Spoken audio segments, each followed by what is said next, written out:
মাংসটা আমার কষানো শেষ, এটা আমি নামিয়ে রাখবো। আসসালামু আলাইকুম বন্ধুরা, সবাই কেমন আছেন? আজকে আমি নতুন আরেকটা রান্না নিয়ে আপনাদের সামনে হাজির হয়েছি। আজকে আমি রান্না করব গরুর মাংস দিয়ে বিরিয়ানি। তো চল, প্রথমে আমি তেল দিয়ে দিচ্ছি। তো কেটে রাখা পেঁয়াজটা এখন আমি ভেজে নিচ্ছি।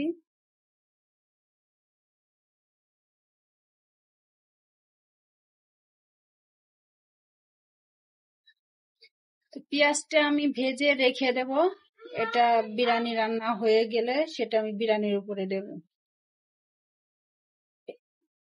তো আমার পেঁয়াজ ভাজা শেষ, আমি এখন তুলে নেব।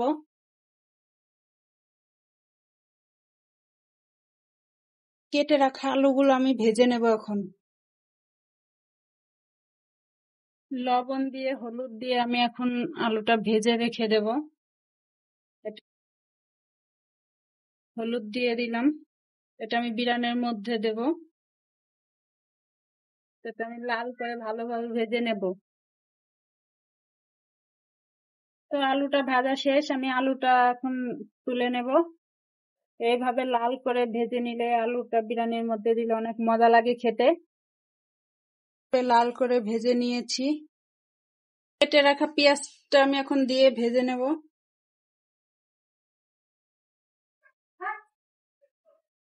তো বেটে রাখা মশলাগুলো এখন আমি দিয়ে দেব।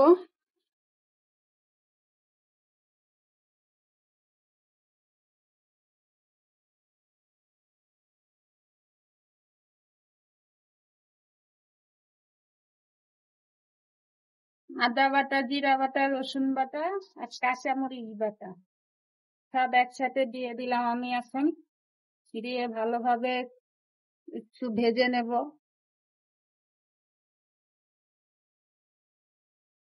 তো লবণ আমি দিয়ে দিচ্ছি স্বাদ মতো। ধনিয়া গুঁড়া দিয়ে দিলাম, মরিচের গুঁড়া দিয়ে দিচ্ছি কারণ আমি কাঁচা মরিচটা বেটে দিয়েছি, এই কারণে বেশি শুকনো মরিচের গুঁড়াটা দিলাম না। হালকা একটু পানি দিয়ে দিলাম যাতে মশলাটা পুড়ে না যায়। আপনারা বলবেন, আপনারা তো কমেন্টও করেন না, লাইকও করেন না, আপনারা জানান না যে আমার রান্নাটা কেমন হয়েছে। কেন গাইস, আমার রান্না কি ভালো লাগে না আপনাদের? তো মাংসগুলো এখন আমি দিয়ে দিচ্ছি, দিয়ে ভালোভাবে মাংসটা আমি কষিয়ে নেব।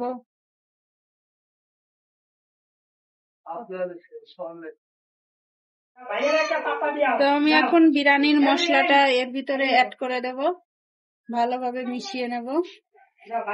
দিয়ে নিয়েছি, এটা আমি ভালোভাবে নেড়ে দিয়ে মিশিয়ে নেব। তো আর একটু পানি দিয়ে এটা আমি ঢেকে রাখবো কিছুক্ষণের জন্য। তখন আমি ঢেকে দিচ্ছি। তো আবার ফিরে এলাম 5 মিনিট পরে।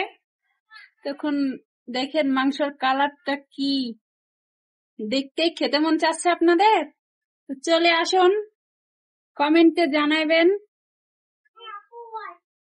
লাইক কমেন্ট শেয়ার বেশি বেশি করবেন। আপনারা যে কি করেন, লাইক করেন না, কমেন্ট করেন না, শেয়ার করেন না, কেন এমন কেন? আপনারা রান্নাটা দেখেন, দেখে যদি ভালো না লাগে তারপরে বলবেন। তো আমি আরেকটু পানি দিয়ে ঢেকে দেব, মাংসটা ভালোভাবে সিদ্ধ করে নেওয়া লাগবে, নাহলে তো যাদের দাঁত নেই তারা ছিঁড়ে খাইতে পারবে না। এই কারণে আমি মাংসটা ভালোভাবে সিদ্ধ করে নেব। তো এখন ঢেকে দেব। তো বন্ধুরা, মাংসটা আমার কষানো শেষ, এটা আমি নামিয়ে রাখবো। তো আমি বিরিয়ানির জন্য চালটা নিয়ে নিয়েছি, চাল নিয়েছি আমি 1.5 কাপ। তেলটা আমি দিয়ে দিচ্ছি। তো এখন আমি গরম মশলার কাঠ আর এলাচের ফলটা দিয়ে দিচ্ছি। চালটা এখন আমি দিয়ে ভেজে নেব ভালোভাবে।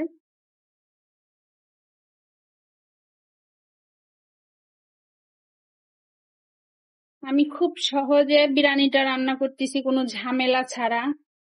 আপনারা এভাবে রান্না করতে পারেন। এভাবে রান্না করলে আপনাদের কোনো ঝামেলা লাগবে না। তো বন্ধুরা, আমার চাউলটা ভাজা শেষ। আমি পানিটা গরম করে রেখেছিলাম, পানিটা এখন আমি দিয়ে দেব।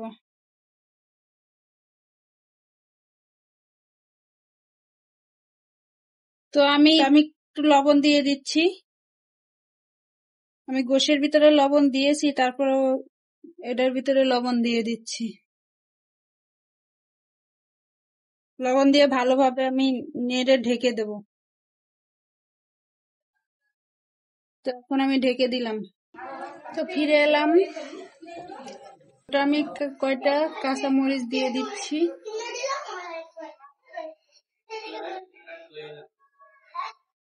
মাংসটা আমি এর ভিতরে দিয়ে দেব। রাখা মাংসটা আমি এর ভিতরে দিয়ে দিয়েছি, দিয়ে ভালোভাবে এটা নেড়ে দেব। তো আমি আবার ঢাকনা দিয়ে ঢেকে দিচ্ছি। তো ভেজে রাখা আলুটা এখন আমি দিয়ে দেব।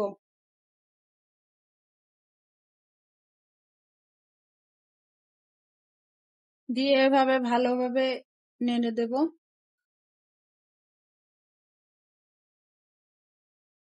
আবার ঢাকনা দিয়ে ঢুকে দিলাম।